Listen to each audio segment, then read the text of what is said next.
Assalam alayka wa rahmatullahi wa barakatuh. Mes frères et sœurs bien-aimés, aujourd'hui nous nous engageons dans une exploration de l'une des prophéties les plus puissantes et les plus spectaculaires de la tradition islamique. Depuis l'aube de l'humanité, les humains se posent des questions sur la fin du monde, sur les puissances obscures et sur l'ascension de la vérité. Le Coran et les hadiths nous offrent des aperçus de ces instants, des instants qui secouent le sol et soumettent chaque être à une épreuve. L'un des événements majeurs mentionnés par le prophète Mohammed concerne l'émergence de deux personnages qui se positionneront à la croisée de l'histoire. L'un sera porteur de désordre, de tromperie et de destruction, le Dajjal. L'autre apparaîtra tel un phare d'espoir, de direction et de justice. L'imam Mahdi attendu. Leur rencontre ne se résume pas uniquement à un récit du passé. Il s'agit d'une prophétie qui contient des enseignements pour notre présent et des mises en garde pour notre futur. Le prophète d'Allah n'a pas évoqué ces événements dans le but de nous distraire, mais plutôt pour nous préparer, éveiller notre cœur et nous orienter sur la voie de la vérité. Car dans les jours finaux, la tromperie se propagera, la foi sera testée et le monde cherchera la justice. Le prophète a décrit la fitna du Dajjal comme étant l'épreuve la plus grande jamais connue par l'humanité. Il a affirmé que de la création d'Adam par Allah jusqu'au jour de la résurrection, aucune fitna n'a été plus grande que celle du Dajjal. Cela nous illustre l'ampleur de ce qui nous attend. Le Dajjal ne sera pas un simple imposteur. Ses stratagèmes, ses capacités et son pouvoir viendront ébranler la croyance même des gens. Nombreux seront ceux qui le suivront en croyant qu'il apporte la félicité, alors qu'en fait, il apportera la ruine. Il se fera passer pour le divin, et de nombreux cœurs seront tentés, sauf ceux que Dieu aura protégés. Cependant, même lorsque l'obscurité se répandra, les hadiths nous garantissent que la lumière se lèvera. À une époque où l'injustice régnera sur le monde, un descendant du prophète, connu sous le nom de l'imam Mahdi, fera son apparition. Son apparition ne résultera pas d'une quête individuelle ou d'un souhait personnel, mais d'un ordre divin. Les gens le reconnaîtront. Sous sa conduite, ils se réuniront autour de lui, et la vérité resplendira à nouveau. Et lorsque le Dajjal se manifestera avec toute sa force, l'imam Mahdi interviendra pour défendre la foi, préparant ainsi le terrain pour la bataille ultime. Il ne s'agit pas simplement d'une confrontation entre deux personnes, c'est la confrontation ultime entre le mensonge et la vérité, entre la tromperie et l'orientation, entre l'oppression et l'équité. Au centre de tout cela, il y a un message pour nous. Nous préparer, renforcer notre foi, et rester résolus sur la voie d'Allah. La supercherie du Dajjal ne se restreindra pas à de simples tromperies. Elle se fondera sur les vulnérabilités des individus, leurs besoins, leurs craintes et leurs aspirations. Visualisez un monde ravagé par la famine, où des familles périssent de faim. Soudain, surgit un homme qui a le pouvoir de faire prospérer une terre aride et d'amener la pluie sur un ciel assoiffé. Pour les désespérés, il pourra paraître comme un messie, mais en réalité, il s'avérera être leur plus grand adversaire. Le prophète a annoncé que le Dajjal se présentera avec des flots d'eau et des montagnes de pain. Il réglera l'accès à la nourriture et aux ressources, et les individus se plieront à sa volonté simplement pour survivre. Ceux qui s'y opposeront rencontreront la faim et les épreuves, tandis que ceux qui l'adopteront bénéficieront d'un confort matériel. C'est le test décisif. Un individu renoncera-t-il à sa croyance pour un simple morceau de pain, ou persistera-t-il en croyant que seul Allah procure une véritable subsistance? Un autre élément marquant de la puissance du Dajjal sera sa faculté à séduire par ce qui paraîtra être des miracles. Il fera revivre les morts, ou du moins donnera cette impression. Il réalisera des prodiges qui défieront la logique des gens ordinaires. Cependant, le prophète nous a mis en garde. Il ne s'agit pas de miracles authentiques. Cependant, des tours de tromperie. À l'instar d'un illusionniste qui berne le regard, le Dajjal exercera une emprise sur des pays tout entiers. Il visera à instiller le doute chez les plus vulnérables et à les séduire en adhérant à sa prétendue divinité. Le prophète a même déclaré que le Dajjal se présentera avec deux rivières en mouvement, l'une semblant claire et rafraîchissante comme de l'eau, tandis que l'autre sera ténébreuse et ardente comme du feu.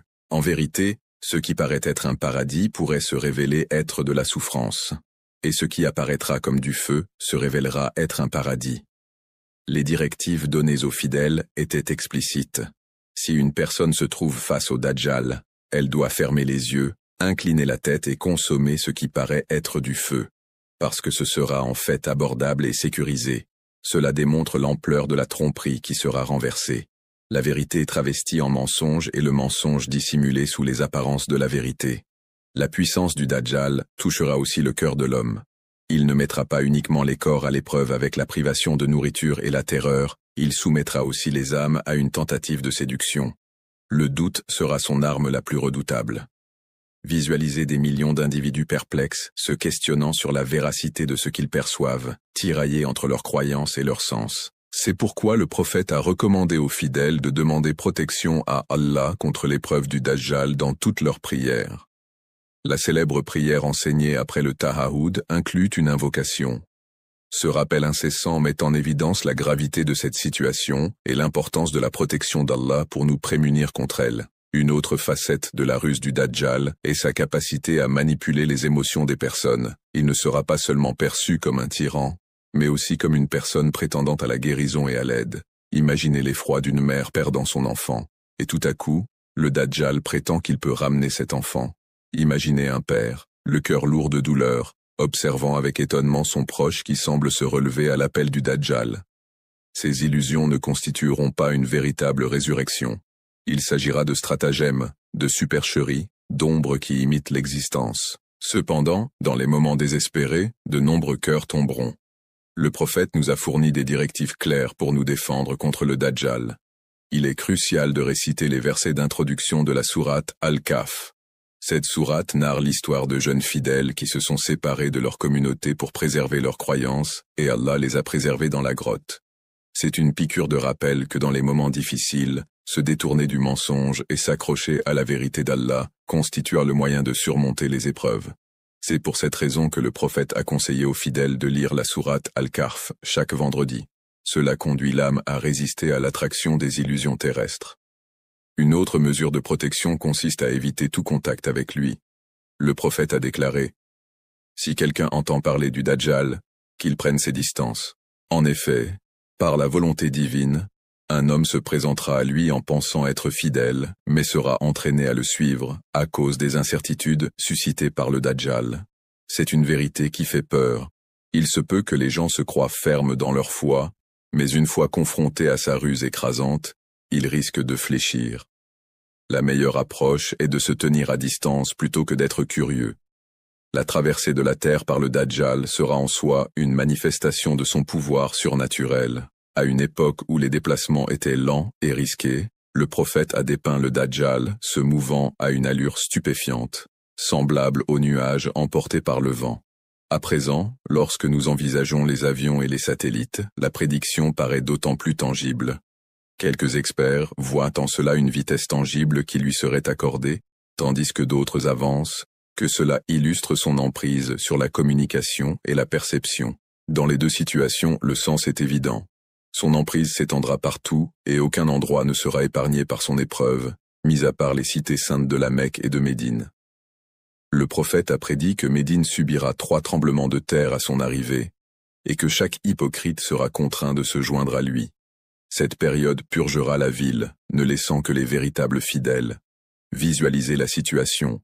Des masses se précipitent vers le Dajjal, attirés par ses promesses trompeuses, pendant que les croyants demeurent résolus, refusant de courber l'échine devant qui que ce soit d'autre qu'Allah. C'est un instant de séparation, une épreuve qui fendra les cœurs définitivement.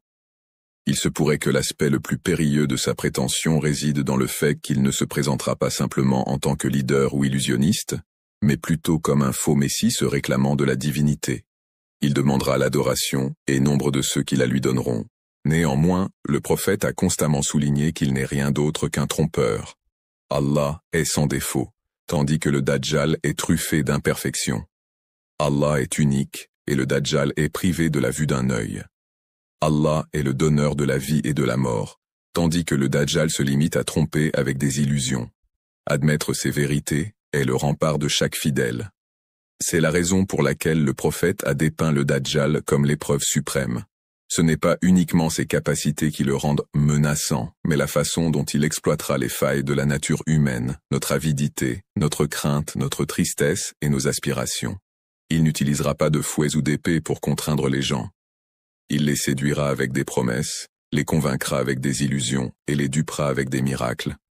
Seuls ceux dont le cœur est fermement lié à Allah survivront sans dommage. Tandis que le Dajjal se propagera à travers le monde, son test ne touchera pas uniquement les personnes. Elle s'appliquera à des pays entiers, des royaumes s'uniront à lui pour la richesse et le pouvoir.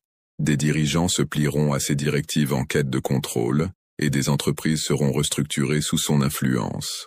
Il mettra en place des systèmes de fidélité où ceux qui le suivent prospéreront sur le plan matériel, tandis que ceux qui lui tiennent tête seront frappés de pauvreté et d'exclusion. Ainsi, son mensonge ne mettra pas uniquement à l'épreuve la croyance des individus, mais aussi la solidité des communautés. Une des représentations les plus terrifiantes du faux Messie est qu'il viendra avec quelque chose qui s'apparente à un paradis. Il disposera de jardins luxuriants, de rivières qui serpentent et de trésors à son commandement. Cependant, ceux qui pénétreront dans son paradis se retrouveront en fait dans les flammes, tandis que ceux qui seront condamnés à l'enfer trouveront refuge grâce à la miséricorde d'Allah. Peut-être que ce retournement est l'élément le plus effrayant de son épreuve.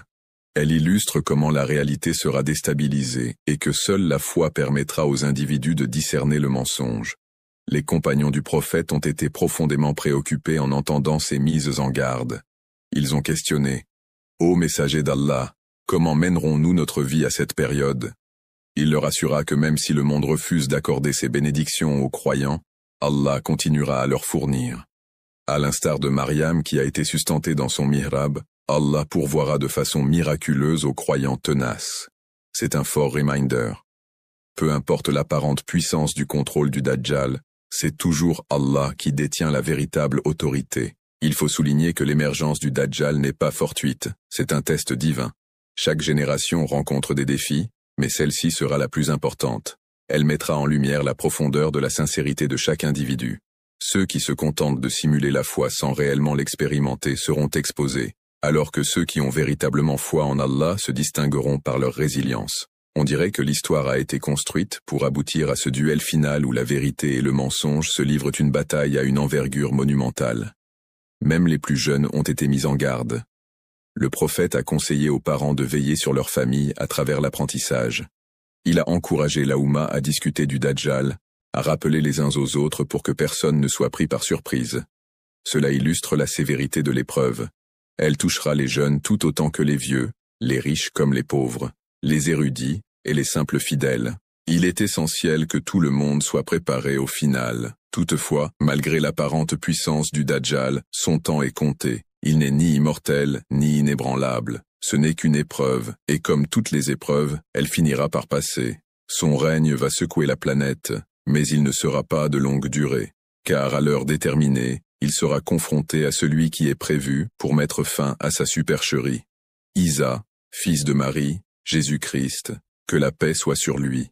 Cependant, avant cette rencontre, l'imam Mahdi émergera, unira les fidèles, les formera et brillera comme une lueur dans la pénombre.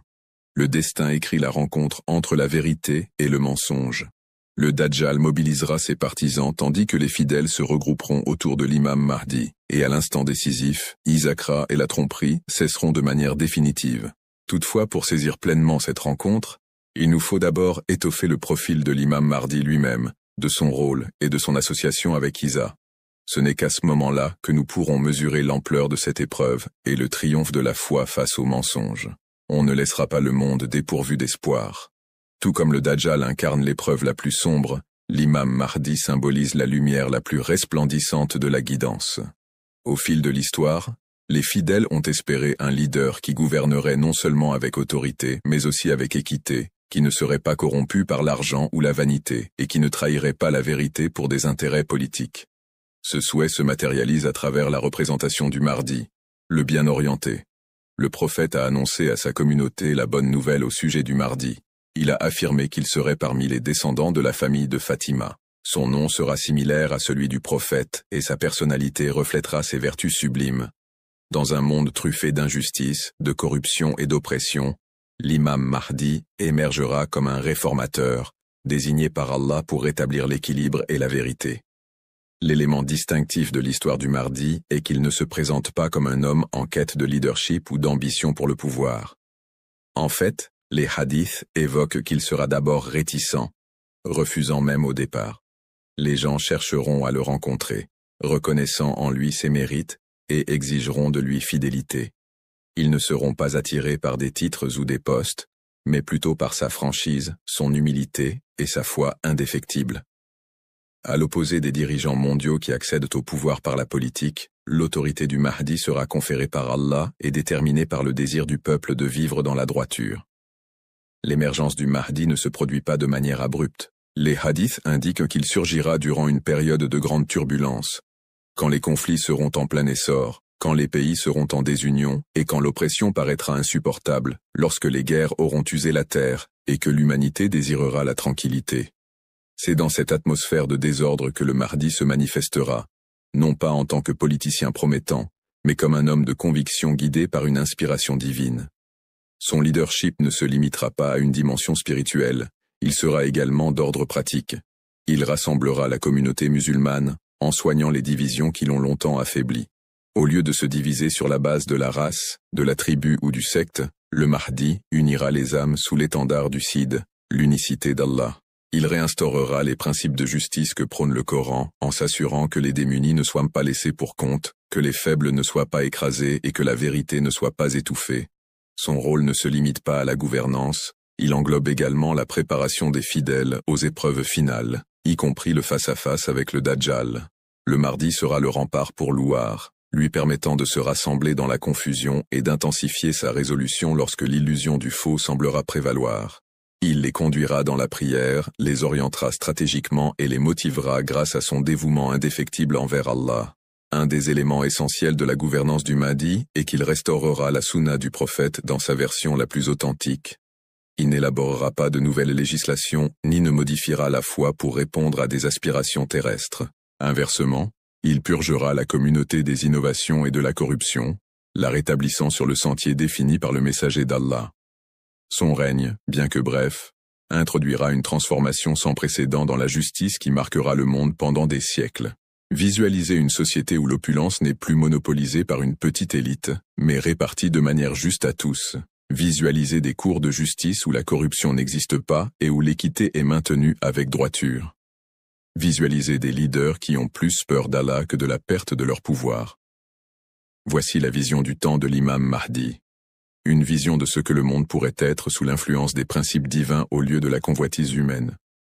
Cependant, la fonction du Mahdi ne constitue pas la conclusion finale. C'est lui qui tracera le chemin pour Isa ibn Maryam Jésus-Christ. Paix soit sur lui. Quand Isaac fera son ascension depuis les cieux, ce sera un Mahdi qui l'accueillera, se tenant à ses côtés et reconnaissant sa juste position en tant que dirigeant désigné par Allah. Le Mahdi incarne donc à la fois un dirigeant et un serviteur, un chef militaire tout en demeurant modeste devant le commandement divin. Le prophète nous a enseigné que lorsqu'Isa descendra, le Mahdi sera préparé pour conduire la prière des fidèles. Par courtoisie, il se retirera et cédera la direction à Isaac. Cependant, il mettra sa main sur l'épaule du Mahdi et déclarera « Tu es leur leader, l'un d'entre eux ». Ce moment fort dépeint l'essence de la mission du Monsieur. Il ne s'agit pas de chercher le statut, mais de servir la vérité et de faire le lien entre l'Oua et les derniers chapitres de l'histoire. On ne peut saisir l'histoire de l'imam Mahdi sans prendre en compte le vif désir qui anime les fidèles à travers les âges. Depuis la première génération de musulmans jusqu'à nos jours, l'Oumma a maintenu l'espoir de sa venue. À chaque fois que l'oppression s'intensifie et que les despotes prennent de la hauteur, les gens chuchotent des prières en demandant à Allah l'arrivée du Mahdi. Cette attente constitue en elle-même une sorte de foi, car elle admet que malgré les ténèbres du monde, Allah ne délaissera jamais ses adorateurs. Plusieurs érudits ont relaté des récits concernant le Mahdi. Elles sont issues de diverses chaînes de transmission et constituent des éléments des grands recueils de hadiths. Même si les détails peuvent différer, le cœur du sujet reste identique. Il arrivera une époque de désordre. Il sera d'origine prophétique et instaurera la justice une fois que le monde aura été inondé d'injustice. Ces motifs répétitifs démontrent la consistance du message au fil des générations, consolidant la conviction qu'il ne s'agit pas d'une légende ou d'un récit, mais d'un engagement. Son apparition ne se comparera pas à celle des leaders mondiaux qui font de la politique, négocient et accèdent au pouvoir. Au contraire, l'autorité du Mahdi se révélera de manière presque réticente. Les hadiths expliquent comment les gens parviendront à le reconnaître malgré tout. Ils insisteront pour lui conférer le bayat d'allégeance près de la Kaaba. Ce détail est significatif car il démontre que sa légitimité découlera directement des fidèles et d'Allah, plutôt que de manœuvres politiques ou de coups d'État militaires. À ce stade, l'Oumma regagnera l'espoir. Pendant trop longtemps, les divisions et la corruption auront sapé la force des musulmans. Cependant, l'apparition du Mahdi marquera un nouveau départ. Il ne prône pas le tribalisme, le nationalisme ou la vanité individuelle. Au contraire, il rappellera les gens à Allah, à la justice, à la miséricorde et à la vérité.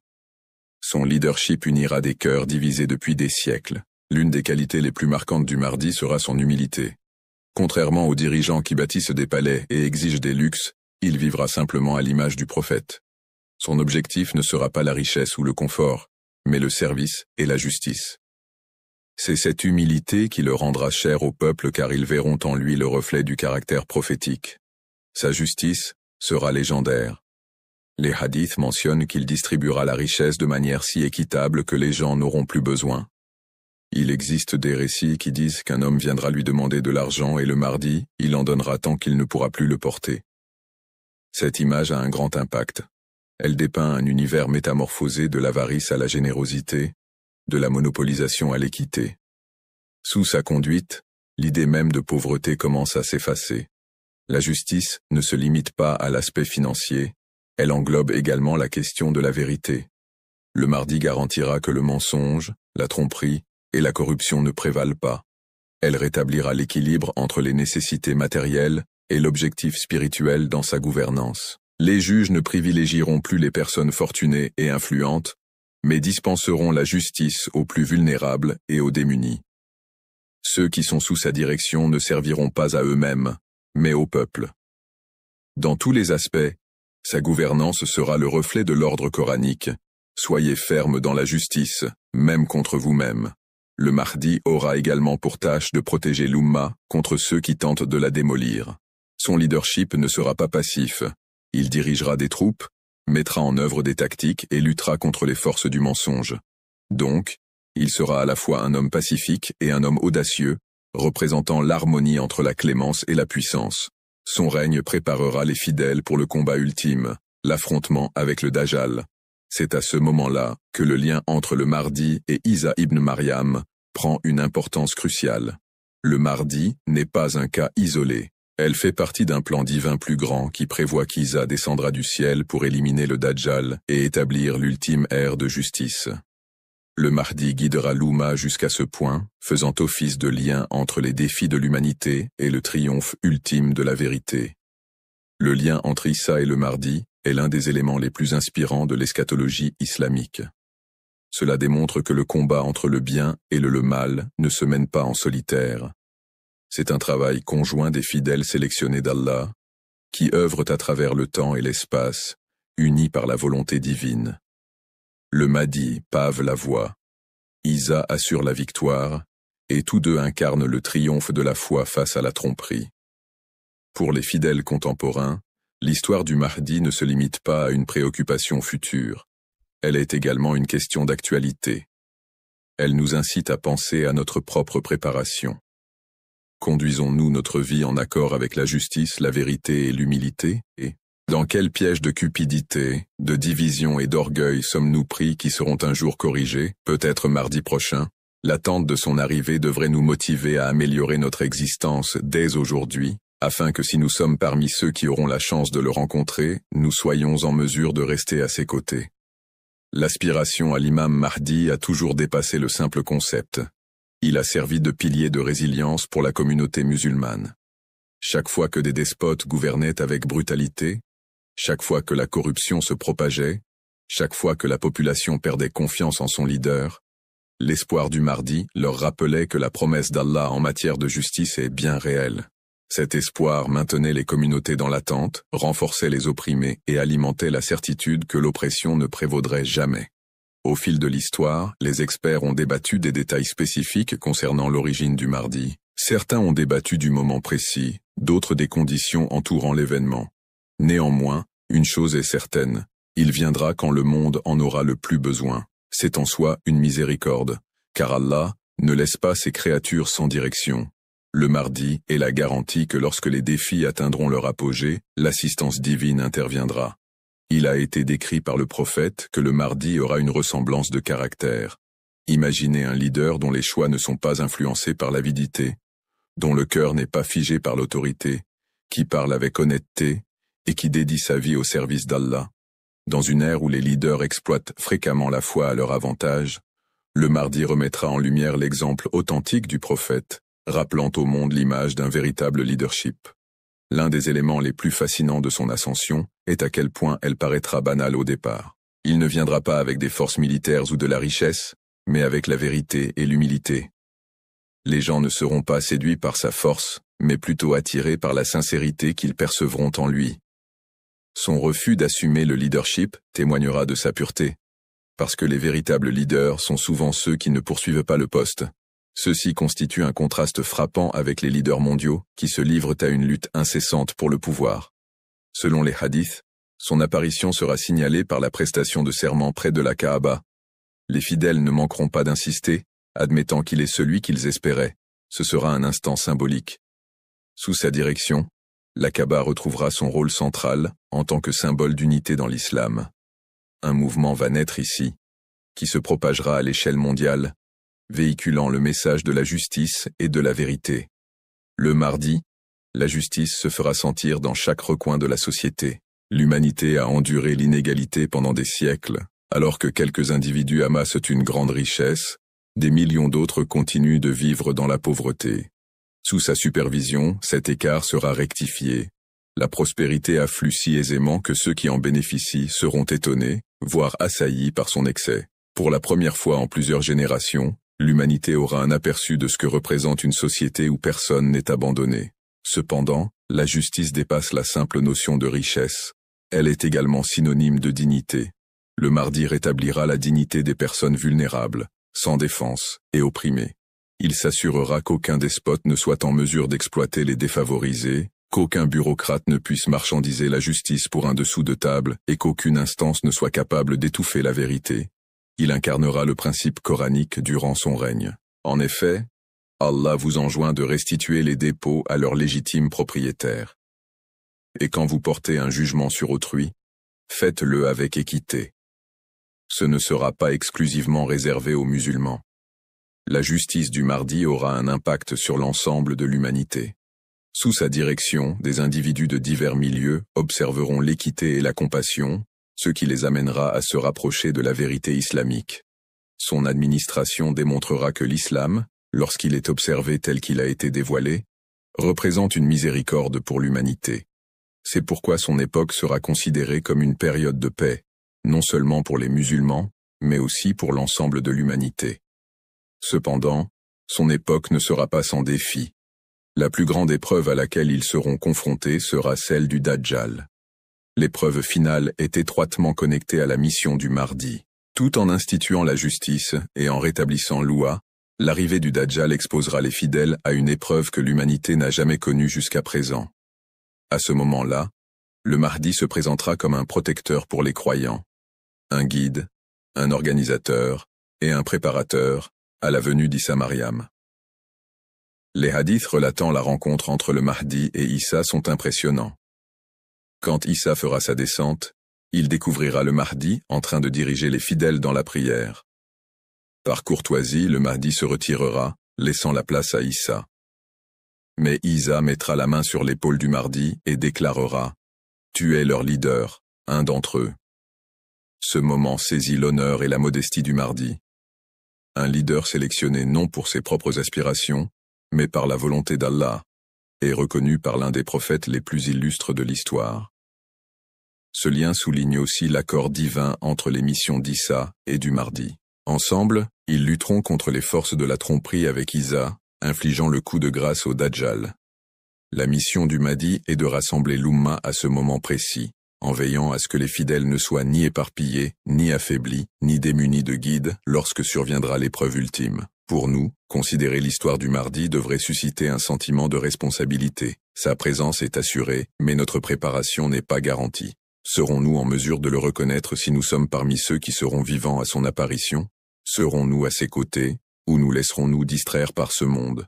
Ces interrogations devraient nous inciter à vivre dès à présent avec sincérité, équité et humilité, afin que nous soyons comptés parmi ses adeptes dans le futur. Le Mahdi ne symbolise pas uniquement une perspective d'espoir pour le futur. C'est un rappel des principes que nous devons manifester dès aujourd'hui. S'il se conduit avec humilité, alors nous devons également chercher à être humbles. S'il instaure la justice, nous avons également le devoir de promouvoir la justice dans nos existences. Si l'Oumma est réunie, nous devrions également œuvrer pour contrer les divisions au sein de nos propres communautés. Ainsi, se préparer pour lui ne se limite pas à l'attente, mais implique également de prendre des mesures. La mort du 11e imam a été ressentie par ses adeptes comme l'évanouissement d'une lumière brillante. Son absence a causé une grande confusion et un bouleversement chez beaucoup de personnes. Toutefois, un souffle d'espoir, connu seulement de quelques personnes, persistait en même temps. Son fils vivait, caché, et destiné à une mission sans égale. Mohammed al-Mahdi. Ce fils caché aux yeux du monde pour le préserver des menaces entourant la maison du prophète.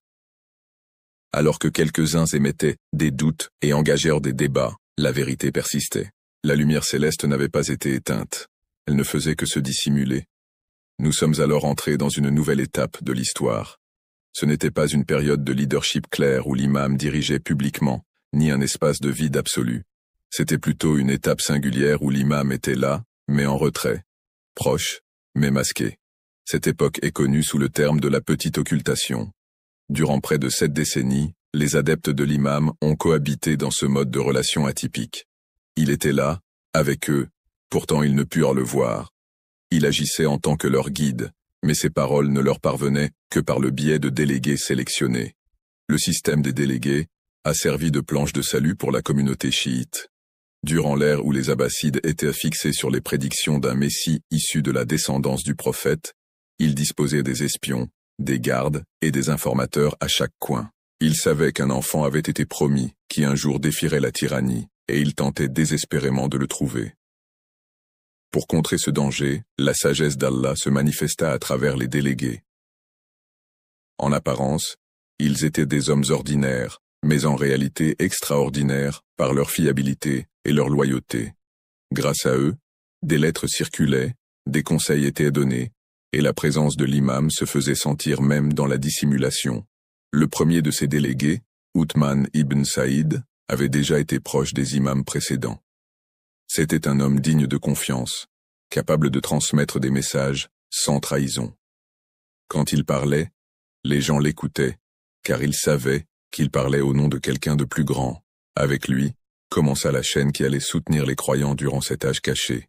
Par la suite, son fils Mohammed ibn Uthman a assumé cette responsabilité avec un dévouement équivalent. Ensuite arriva Hussein ibn Rour, un homme qui a résisté à l'épreuve et à l'interrogatoire sans jamais céder. Finalement, Ali ibn Mohammed al-Samari fut sélectionné comme le dernier élément de cette lignée. Au cours de cette période, une multitude de lettres furent reçues de l'imam connu sous le nom de Tawqiyat. Ces lettres n'étaient pas de simples écrits, elles contenaient une sagesse divine. Elles répondaient parfois à des questions complexes liées à la religion. Elle abordait également les préoccupations de la population, assurant qu'elle était au courant de leurs combats et de leurs supplications. Fréquemment, ces correspondances prévoyaient des événements qui se produisaient ultérieurement, consolidant de ce fait la conviction des fidèles. Chaque missive scellée leur rappelait que, même s'ils n'étaient pas visibles, leur imam demeurait en vie, vigilant et guide. Le petit occultisme ne se limitait pas à une simple phase de dissimulation, c'était un domaine de formation. La communauté a dû s'adapter à l'absence physique de son imam. Depuis des siècles, les chiites ont été tributaires de l'autorité directe des imams, sollicitant leur guidance pour chaque recommandation. Cependant, ils devaient maintenant grandir, mettre en pratique eux-mêmes les principes de leur enseignement, tout en attendant le retour de l'imam caché. On dirait qu'Allah les préparait à une épreuve de longue haleine, la grande occultation, où aucun représentant ne serait plus présent, et où le poids de la foi reposerait encore plus lourdement sur eux. Ce n'était pas aisé. Nombreux sont ceux qui ont combattu le doute. Certains se demandaient « Comment un imam peut-il exister si nous ne pouvons pas le percevoir ?» Certains se moquaient, prétendant que la communauté s'attachait à un leader invisible. Néanmoins, pour les fervents croyants, le secret n'a fait qu'affermir leurs convictions. Ils ont compris que l'absence de l'imam n'était pas un abandon, mais une forme de protection. Ils se souvenaient de la manière dont Moussa avait été protégé des soldats du pharaon lorsqu'il était enfant, et comment Isaac avait été secouru de ses assaillants lorsqu'ils avaient tenté de l'éliminer. Ainsi, le 12e imam était protégé par la volonté divine pour une mission future qu'aucun despote ne pourrait entraver. La légère occultation a également mis en lumière la sincérité de la croyance des individus. Quelques-uns demeurèrent résolus, s'accrochant aux délégués de l'imam et rejetant toute tentative d'ébranlement. Toutefois, certains se sont perdus dans la confusion ou ont quitté la voie. Cette séparation était incluse dans le dessein divin. Faites la distinction entre ceux qui croyaient réellement et ceux qui suivaient simplement par routine ou facilité. La véritable foi implique, après tout, une croyance en ce qui est invisible. Les délégués ont eux-mêmes dû faire face à d'énormes défis. Ils ont vécu sous une étroite surveillance, poussés par les autorités à dévoiler la localisation de l'imam. Néanmoins, ils demeurèrent inflexibles. Ils ne faisaient pas preuve de loyauté motivée par la gloire ou la richesse.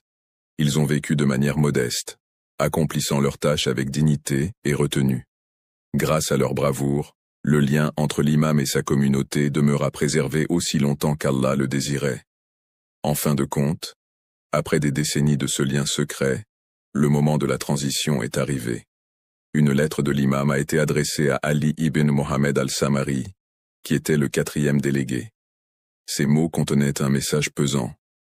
Sa mort imminente était évidente, et il n'y aurait pas de continuateur après lui. Avec cela, l'ère des délégués prendrait fin. L'imam annonça qu'à partir de ce moment, il n'y aurait plus de communication directe jusqu'au temps fixé par Allah. Le monde entrerait dans la grande occultation, une période qui continue jusqu'à ce jour. Cette dernière lettre n'était pas seulement une annonce, mais aussi une consolation. Elle rappelait aux croyants que même s'ils ne recevraient plus de lettres ni ne verraient de délégués, l'imam était toujours vivant, toujours vigilant et toujours en prière pour eux. Sa dissimulation ne signifiait pas absence. Elle signifiait que l'épreuve avait atteint un nouveau stade. La petite occultation demeure l'un des chapitres les plus uniques de l'histoire islamique. C'est une histoire de dissimulation mais aussi de lien, de distance, mais aussi de proximité, d'absence qui n'était pas réellement une absence. Elle fut un pont entre l'ère de la direction directe et la longue période de l'attente cachée. Et dans ce pont se trouve une leçon pour chaque croyant. La foi ne réside pas dans ce que nos yeux voient, mais dans ce que nos cœurs croient. La mort du 4e député Ali ibn Mohammed al-Samari fut un moment qui changea le cours de l'histoire islamique d'une manière que beaucoup ne pouvaient pas pleinement comprendre à l'époque. Jusqu'alors les croyants savaient toujours que même si leur imam était dissimulé, il existait encore un moyen de le rejoindre, un fil qui les reliait directement à lui par l'intermédiaire de ses députés désignés. Toutefois, avec l'arrivée de la dernière lettre juste avant le décès d'Al-Sinmari, cette promesse s'est muée en quelque chose de beaucoup plus grand et de beaucoup plus pesant. L'imam a lui-même affirmé qu'à compter de ce jour, il n'y aurait plus de parlementaires, plus de correspondance, plus de dialogue direct jusqu'au jour où Allah permettrait sa réincarnation. Ce fut le commencement de la grande occultation, une phase de patience qui perdurerait bien plus qu'une génération et testerait la résistance même de la foi. Pour la communauté, cette déclaration était simultanément terrifiante et énigmatique. Elle a suscité un grand nombre d'interrogations. Si l'imam était toujours en vie, pourquoi n'étions-nous pas en mesure de le voir? Pour quelle raison le lien avec les députés a-t-il été coupé? Que devinrent désormais entreprendre les fidèles dans un univers où l'orientation ne venait plus directement de la main de leur imam? Certains furent secoués tandis que d'autres avaient du mal à se tenir. Néanmoins, au cœur de cette incertitude, une prise de conscience de plus en plus forte s'est manifestée. Le plan d'Allah s'exécutait avec discernement. Le fait de cacher n'était pas un renoncement, c'était une épreuve, une préparation en vue de quelque chose de bien plus important qui était encore à arriver. L'énorme occultation n'avait rien de comparable avec ce qui l'a précédé. Il s'agissait non pas simplement d'une absence, mais plutôt d'un long processus de formation spirituelle pour Lua. Durant plusieurs siècles, les musulmans ont cohabité avec leurs imams, des figures de sagesse et d'éclairement à qui l'on pouvait poser des questions et qui étaient en mesure de résoudre les litiges. À présent, la communauté devait se baser sur les enseignements reçus, adhérer aux principes établis et renforcer un sens plus prononcé de la responsabilité. L'imam était en vie, mais demeurait invisible. Il était là, mais hors d'atteinte. Ce paradoxe engendrait un domaine où la foi ne se fondait plus sur la vision, mais sur la conviction. L'histoire permet de mieux comprendre la sagacité de cette dissimulation.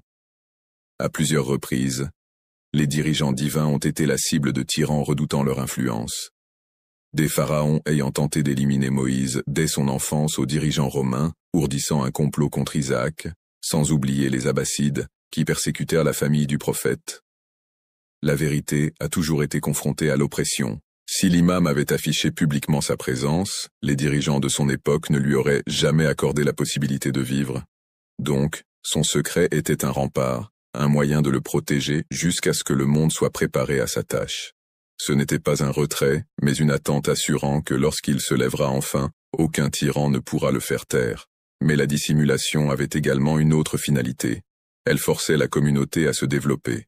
En l'absence d'une supervision directe continue, les fidèles devaient acquérir la capacité d'appliquer de manière autonome les préceptes du Coran et les recommandations de la famille du prophète. Ils étaient chargés de faire progresser la science, de mettre en place des systèmes juridiques et de s'appuyer sur la sagesse collective. Ainsi, l'occultation n'était pas simplement une phase d'attente, mais aussi une phase de développement. C'était comme si Allah avait dissimulé l'imam pour que ses adeptes puissent démontrer leur engagement véritable envers la justice et la vérité, même quand leur guide n'était pas clairement présent avec eux. Ce nouveau contexte a été difficile. Le doute a commencé à s'immiscer dans le cœur de nombreux individus. Certains s'interrogèrent sur la manière dont un imam pouvait vivre aussi longtemps, invisible aux yeux de tous. Certains ont suggéré que l'histoire de sa vie n'était peut-être qu'une fable destinée à apporter du réconfort aux gens. Ces incertitudes se diffusèrent telles des chuchotements dans l'obscurité, défiant la résolution des adeptes. Cependant, pour ceux qui saisissaient la signification profonde, ces incertitudes n'ont fait qu'accroître leur foi en Dieu. Ils se rappelaient les paroles du Coran au sujet de ceux qui croient à l'invisible, et ils réalisaient que la grande occultation en était l'incarnation même. Croire à l'existence de l'imam sans le voir, c'était vivre l'essence véritable de la foi. L'occultation révéla aussi la différence entre l'attente passive et l'attente active. Certains s'imaginaient que l'attente de l'imam signifiait simplement rester assis sans rien faire jusqu'à son retour. Mais les véritables croyants comprirent que l'attente était un processus actif. Cela signifiait se préparer, construire une société juste, résister à l'oppression et vivre selon les principes de l'islam, afin que lorsque l'imam reviendrait enfin, il soit prêt à se tenir à ses côtés. Cette forme d'attente exigeait des efforts, des sacrifices et une amélioration constante de soi. Elle transformait l'idée de l'attente, passant d'un état passif à quelque chose de dynamique et plein de sens. Au cours des siècles de la longue occultation, des récits n'ont cessé d'apparaître concernant des personnes ayant vécu d'exceptionnelles rencontres avec l'imam. Ces instants apaisaient la communauté en attestant qu'il demeurait en vie et veillait sur eux. Ces histoires différaient. Parfois, l'imam intervenait pour aider une personne en péril, d'autres fois pour prodiguer des conseils lors d'une situation délicate et parfois simplement pour rappeler sa présence aux gens. Peu importait que chaque histoire soit véridique ou non, ce qui comptait davantage était l'effet qu'elle produisait dans le cœur des fidèles. Il se transformait en un symbole d'inspiration, une indication que l'imam n'avait pas disparu, mais était simplement caché, en attente de l'ordre d'Allah pour son retour. L'apparition de la grande occultation a aussi conduit à la création d'un nouveau système d'autorité au sein de la communauté chiite. En l'absence de députés et de communication directe, la responsabilité du leadership commença à se transférer vers les érudits, des individus qui ont dédié leur existence à l'étude du Coran, des préceptes du prophète et des coutumes des imams. Ces érudits sont devenus les gardiens de la foi, s'assurant que la communauté ne succombe pas à la confusion, ou ne s'égare pas. Il n'était pas là pour substituer l'imam, mais pour sauvegarder sa voix et veiller sur ses adeptes jusqu'à son éventuel retour. Ce dispositif en lui-même était une manifestation de la sagesse divine, assurant que la communauté ne demeurerait pas sans guide, même en l'absence manifeste de l'imam. Ainsi, la grande occultation a modelé l'identité intrinsèque de la communauté chiite. C'est devenu un élément crucial de leur croyance, une constante mémoire qu'ils traversaient une période d'épreuve, une période d'attente, une période de préparation. L'imam caché est devenu un emblème d'espoir, attestant que même dans les heures les plus obscures, la promesse de justice d'Allah restait en vigueur. Et malgré l'écoulement du temps, l'idée de son retour ne disparaît jamais, car elle est ancrée non seulement dans la tradition, mais également dans l'essence même de la justice divine. L'oppression ne peut jamais être permanente. La vérité doit l'emporter, et la promesse donnée par Allah et son prophète sera sans doute tenue. Au fur et à mesure que les années de la grande occultation se prolongeaient, la communauté a commencé à s'adapter d'une façon qu'aucun au départ n'aurait pu imaginer. Initialement, le manque de contact direct avec l'imam semblait créer un vide, un silence ardu à endurer. Cependant, graduellement, les fidèles ont appris à coexister avec ce silence, à le convertir en une force plutôt qu'en un sentiment de désespoir. Ils ont finalement réalisé que même si l'imam n'était pas physiquement présent parmi eux, son influence était toujours perceptible dans le battement de leur foi, dans les leçons transmises à travers les générations et dans l'espoir qui fortifiait leur cœur. L'un des aspects les plus remarquables de la grande occultation est cette capacité à transformer le manque en source d'inspiration. Les adeptes ont commencé à percevoir l'occultation, non pas comme une disparition, mais plutôt comme un reflet. Elle leur renvoyait la question de leur véritable identité quand aucun guide ne les orientait directement. Continuera-t-il à défendre la justice sans surveillance constante? Pourrait-il encore tenir face à l'oppression sans un imam clairement identifiable pour les guider? Ou pourrait-il faiblir, se laisser détourner et céder aux séductions du monde qui les éloigne? L'occultation s'est transformée en un test de sincérité où la véritable essence de la foi d'un individu se dévoilait. Il est aisé de suivre lorsqu'un guide est juste devant vous. Il est nettement plus ardu de naviguer lorsque vous ne disposez que de votre seule conviction pour vous orienter. Cependant, c'était exactement ce défi qui faisait de l'attente un champ d'exercice spirituel, purifiant les âmes et les préparant pour le retour final. Au cours de cette période, la signification de la connaissance a pris un nouveau tournant. Les érudits de la communauté n'étaient plus simplement des exégètes de la tradition. Ils se sont transformés en piliers qui soutiennent la foi elle-même. Ils instruisaient, protégeaient et expliquaient, s'assurant que l'essence de l'islam reste intacte. L'établissement de séminaires et de centres d'enseignement à Najaf et Qom n'était pas le fruit du hasard, mais une partie intégrante du plan divin visant à préserver la lueur de la vérité vivante jusqu'à la réincarnation de l'imam. Les fidèles cherchant des conseils se référaient aux érudits, s'appuyant sur leur dévouement et leur piété. Et donc, la communauté a construit un système de résilience. Ce n'était pas une substitution à l'imam, mais une garantie, un lien permettant aux fidèles de traverser les longs siècles d'attente. Cependant, l'attente en elle-même n'a jamais été passive. Le Coran nous enseigne que ceux qui espèrent en la promesse de Dieu ne doivent pas rester inactifs, car en islam, la patience n'est pas synonyme d'inaction, mais plutôt de constance. De ce fait, la grande occultation incitait les fidèles à adopter une forme de vision double, les yeux concentrés sur l'instant présent, tentant de mener une existence juste ici et maintenant, pendant que leur cœur demeurait tourné vers le futur, espérant le retour de l'imam. Cette perspective bifocale a engendré une culture de résilience, où chaque geste de bienveillance, chaque combat pour la justice, et chaque prière, adressée dans le secret de la nuit, contribuait à la préparation pour l'arrivée tant espérée. Les histoires concernant la présence secrète de l'imam ont persisté à circuler au cours des siècles. Il y en a qui ont évoqué un sauvetage extraordinaire où un inconnu intervenait en cas de besoin, pour que par la suite, on découvre qu'il s'agissait de leur imam dissimulé. Certains décrivaient des rêves si tangibles et puissants qu'ils se réveillaient, le cœur enflammé par une certitude palpable. Que ces histoires aient été des rencontres littéraires ou des inspirations symboliques, elles servaient un objectif majeur, rappeler à la communauté que l'imam n'a jamais été absent en pensée, qu'il les surveillait, les menaçait et priait pour eux, même de l'autre côté du rideau. Ces histoires transmises de génération en génération sont devenues des semences d'espoir, cultivant la foi dans des époques où le désespoir aurait pu prévaloir autrement. La grande occultation a aussi mis en lumière les risques liés au faux leadership. Au fil de l'histoire, certains individus ont revendiqué à tort être les délégués de l'imam, dans le but d'acquérir du pouvoir ou de gagner en reconnaissance. Des figures semblables ont égaré certaines communautés, et leurs récits sont devenus des mises en garde pour autrui.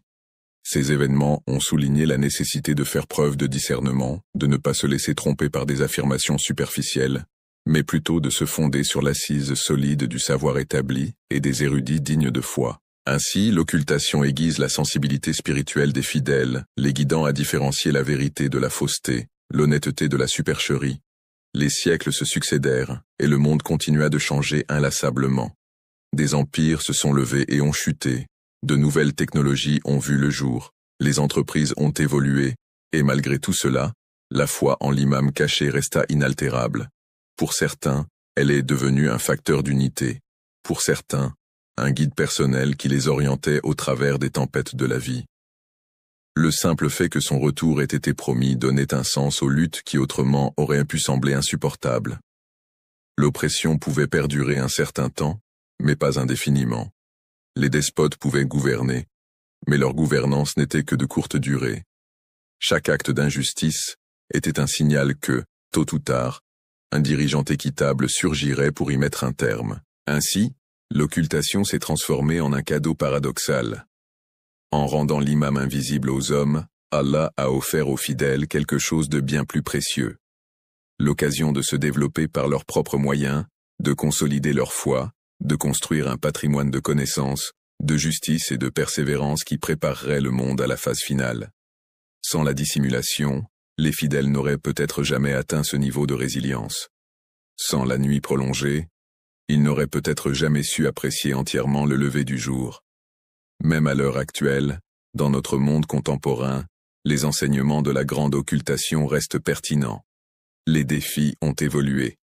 Il ne s'agit plus des persécutions politiques du passé, mais de nouvelles manifestations d'égarement, de matérialisme et d'incertitude. Néanmoins, le principe demeure identique.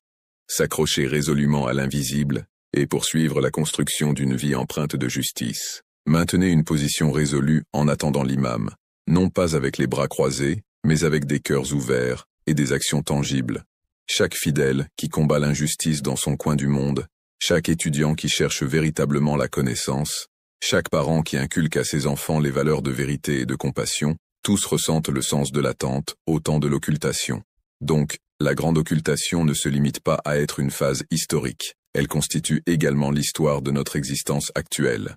Nous sommes les individus soumis à l'épreuve, ceux qu'on interroge, pour déterminer si notre désir de justice est authentique, si nous sommes réellement préparés à la venue de l'imam. Le secret a persisté durant des siècles, mais pour Dieu, le temps n'est rien d'autre qu'un moment fugace. L'important, c'est la façon dont nous l'utilisons. Allons-nous le laisser filer dans l'insouciance ou l'utiliser pour nous rapprocher d'Allah, nous épurer et mériter de rester aux côtés de l'imam quand le rideau sera enfin tiré? C'est là la question qui caractérise la grande occultation, l'interrogation à laquelle chaque génération est tenue de répondre par ses propres moyens. Et quand le moment arrivera, quand l'attente prendra fin et que l'imam réapparaîtra par la volonté divine, tous les siècles de silence acquerront soudainement du sens. Les années de dissimulation se révéleront être des années de préparation. Les épreuves, les incertitudes, les prières murmurées dans le souvenir. Tout convergera vers ce moment singulier où la justice prévaudra et où la vérité sortira victorieuse jusqu'à cette échéance. La grande occultation ne se manifeste pas comme un néant, mais plutôt comme un parcours, modelant les fidèles pour qu'ils deviennent les témoins de la réalisation de la plus grande promesse divine. Au fur et à mesure que les pages du calendrier se rapprochent de l'ère annoncée, l'attente du retour de l'imam Mahdi pèse de plus en plus lourdement dans le cœur des fidèles. Depuis l'aube de l'islam, le prophète Mohammed et sa famille, Al-Baït, ont insisté sur le fait que son avènement ne serait pas abrupt ni infondé, mais qu'il se manifesterait à travers des signes évidents et incontestables. Ces signes n'ont pas seulement été signalés par intérêt, mais en tant que message céleste, pour que les croyants demeurent alertes, attentifs et prêts lorsque l'heure viendra. Ces signes incluent des occurrences perturbant l'équilibre naturel et politique mondial, des défis éprouvant la résilience de l'humanité, ainsi que des situations qui mettront en place le contexte pour la confrontation ultime avec le Dajjal. Chaque symbole véhicule un message, un enseignement et un appel à la préparation. L'un des indicateurs les plus fréquemment cités est l'expansion de la répression et du despotisme à l'échelle mondiale.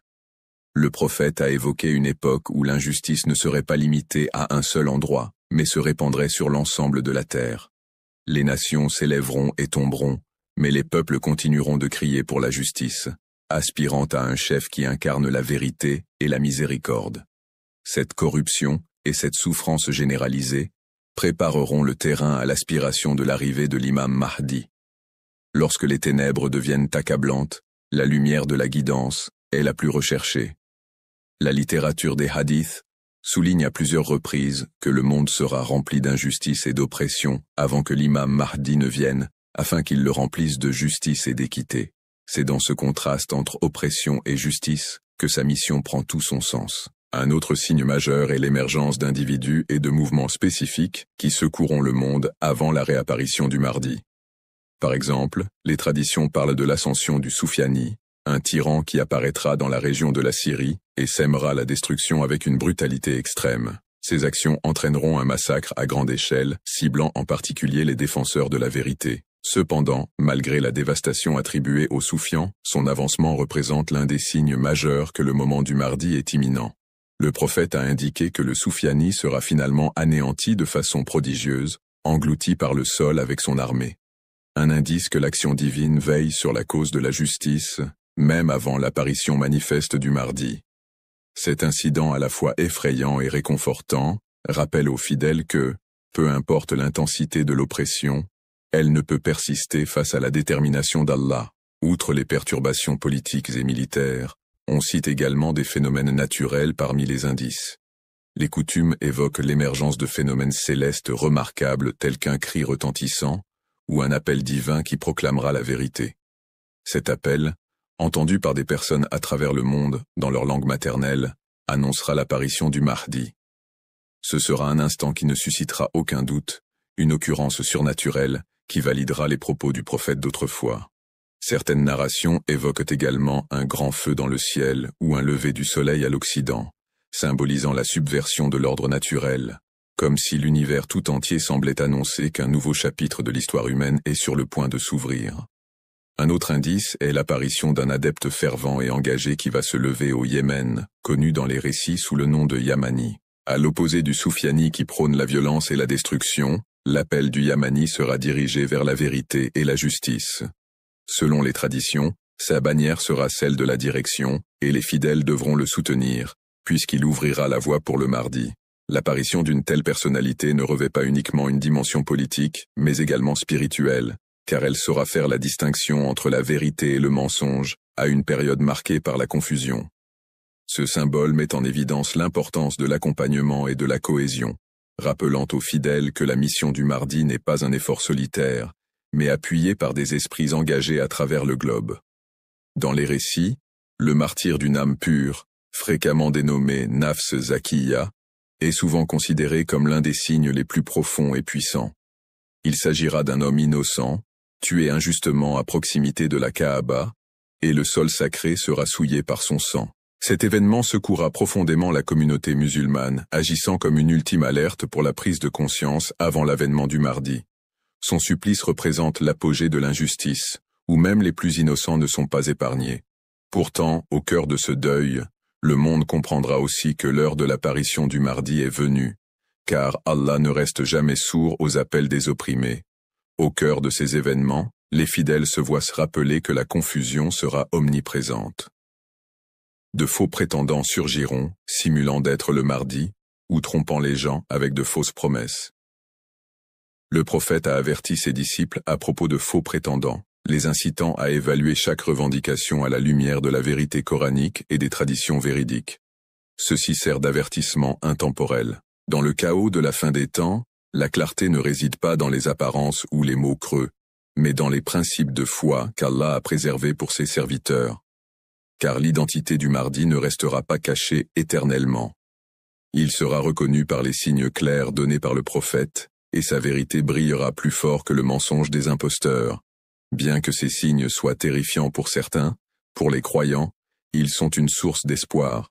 Ils ne décrivent pas seulement des calamités, mais tracent plutôt une feuille de route vers l'aube tant attendue. Chaque défi, chaque échec, chaque perturbation de l'ordre international contient l'élément déclencheur du changement qui prépare l'humanité à suivre la bonne voie du mardi. Ainsi, les signes ont une double fonction, alerter et anticiper. On encourage les croyants à ne pas perdre espoir, mais à rester solidement attachés à leur foi, car après chaque épreuve vient la facilité, et après chaque obscurité surgit la lumière. La préparation pour le combat ultime contre le Dajjal est au cœur de ces signes.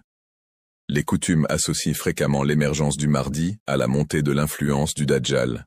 Dans un monde déjà déchiré par l'injustice, le Dajjal émergera en exploitant la vulnérabilité de l'humanité. Il fera des prodiges et dupera les foules, en se présentant comme une entité divine. Cependant, alors que son imposture parviendra à son paroxysme, le retour du mardi remettra en équilibre la situation, apportant la vérité contre la tromperie. Les signes qui précèdent le Mahdi sont également ceux qui annoncent la chute du Dajjal, étant donné que ces deux événements sont interconnectés dans le dessein divin. Les croyants comprennent que ces signes ne sont pas simplement des prévisions à venir à attendre sans réaction, mais des alertes dynamiques de responsabilité. Quand le prophète a fait référence à l'injustice qui inonde la terre, c'était une exhortation pour les fidèles afin qu'ils s'opposent à l'injustice dans leur époque. Quand il a évoqué les faux prétendants, c'était pour insister sur l'importance de rechercher la véritable connaissance et de se consacrer aux enseignements authentiques. Quand il a évoqué le martyre des innocents, il soulignait que soutenir les opprimés est une composante essentielle de la foi. Ces enseignements transforment les signes prophétiques éloignés en une guidance active, modelant la façon dont un fidèle se projette vers l'avenir. On décrit l'apparition de ces signes comme inéluctables, semblables à l'aurore qui surgit après la nuit la plus obscure. Personne ne peut en hâter le cours, ni en freiner la progression. Parce que la sagesse d'Allah guide le cours de l'histoire. Néanmoins, les traditions insistent aussi sur l'idée que plus les fidèles se préparent sur les plans spirituel, moral et social, plus ils seront en mesure d'accueillir le mardi à son apparition. Les signes ne font pas uniquement référence à ce qui arrive dans le monde extérieur, mais également à ce qui doit avoir lieu dans le cœur des croyants. Un cœur débordant de justice, de sincérité et de patience peut déjà témoigner de la mission du mardi, même avant son apparition. Ainsi, la première étape pour comprendre les signes de la manifestation divine est de les identifier comme des repères divins, chacun rapprochant l'humanité de l'événement anticipé, du passage à la transcendance céleste, des faux messies aux martyrs innocents, de l'élévation des oppresseurs à la montée des partisans. Chaque signe fait avancer l'histoire vers son point critique. Et dans ce processus, les fidèles ne sont pas de simples observateurs, mais des acteurs dont la persévérance, les supplications et les actions préparent le monde pour l'aurore promise. Quand le monde arrivera à son summum, lorsque l'injustice envahira chaque coin de la terre et que les opprimés n'auront plus de refuge, le moment le plus crucial de l'histoire humaine sera alors en place. C'est dans ce cadre que le Dajjal apparaîtra avec toutes ses capacités de tromperie. Il se présentera comme une personnalité d'un grand charisme, réalisant des prodiges qui émerveilleront les yeux et bouleverseront les cœurs.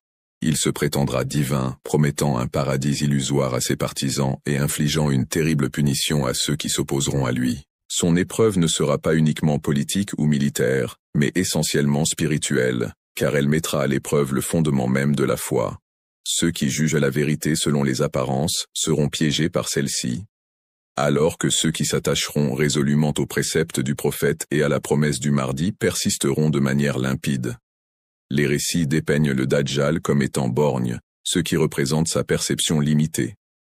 Il aura la capacité de diriger des ressources, des armées et des illusions qui paraîtront divines. Cependant, son manque de véritable perspicacité en ce qui concerne la réalité divine met en évidence sa vulnérabilité.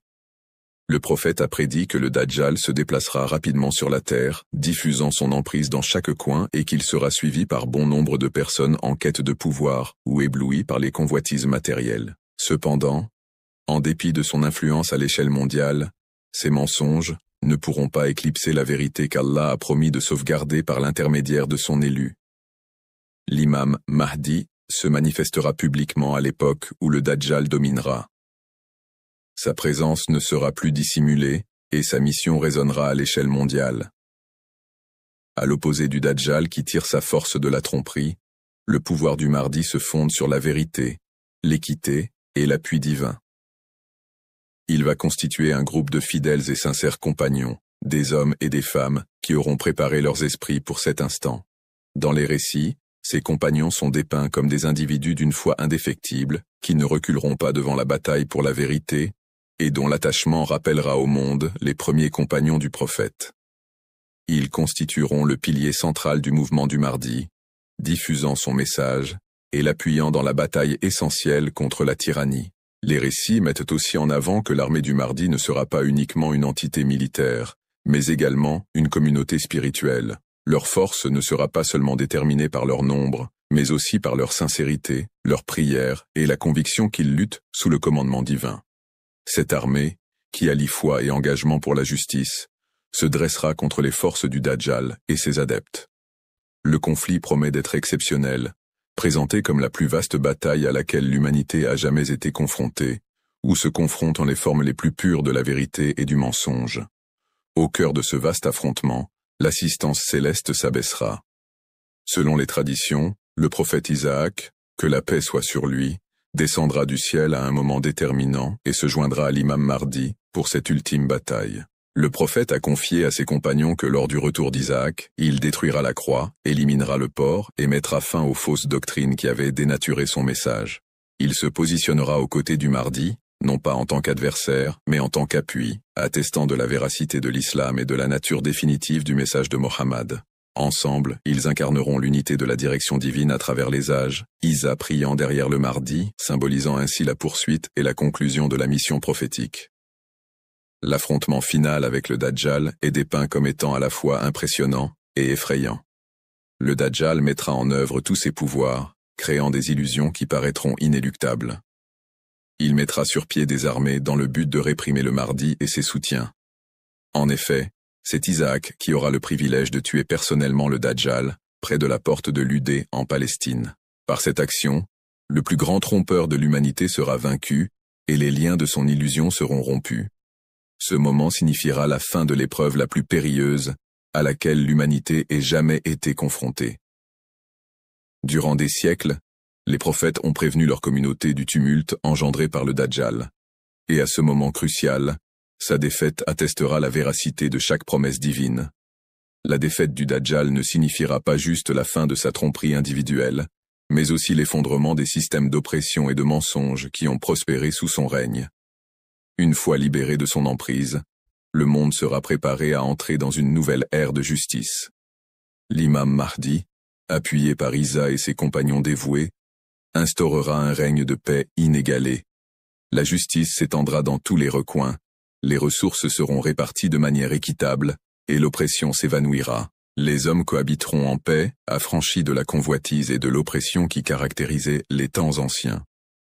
Cette terre a été décrite par le prophète comme une période de bénédiction inégalée où la terre dévoilera ses richesses et où l'humanité savourera la douceur de la justice. Cependant, même dans cette victoire, les traditions soulignent que l'objectif du Mahdi va au-delà de la politique et touche profondément à la sphère spirituelle.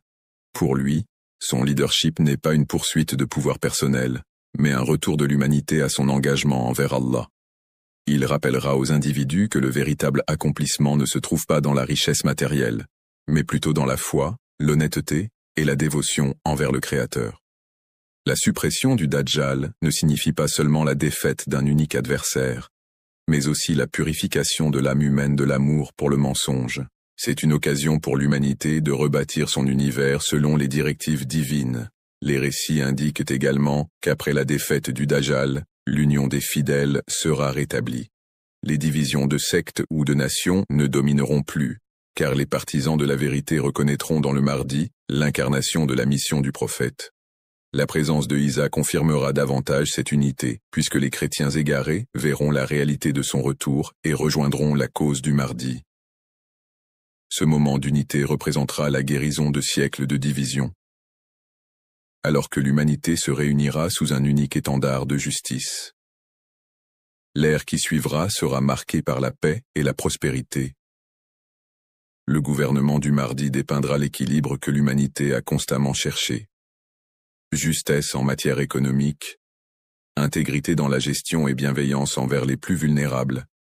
Les opprimés ne réclameront plus justice, car leurs droits auront été rétablis. Les personnes opprimées bénéficieront d'une protection, et les arrogants ne pourront plus exploiter les individus vulnérables. Sous cette direction, l'humanité goûtera enfin à la justice promise par les prophètes depuis le début des temps.